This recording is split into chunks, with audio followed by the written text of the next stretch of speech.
Good morning friends. இன்றைக்கி டே வந்து ரொம்ப நல்லா ஸ்டார்ட் ஆச்சு.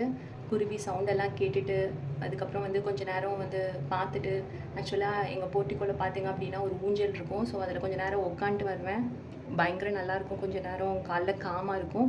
இப்போ வந்து டீ போடுறதுக்காக எவ்வளோ தான் வந்து நம்ம டீ குடித்தாலும் இஞ்சி 2 ஏலக்காய் தட்டி வந்து போட்டு அதை குடித்தோம் அப்படின்னா அது அவ்வளோ நல்லா இருக்கிற மாதிரி இருக்கும். அதுவும் காலையில் இந்த மாதிரி சவுண்டு, இந்த டீ பொங்கி வர அந்த இதை பார்க்கவே அவ்வளோ ஹாப்பியாக இருக்கும். எத்தனை பேருக்கு பிடிக்கும்னு சொல்லிட்டு மறக்காமல் சொல்லுங்கள்.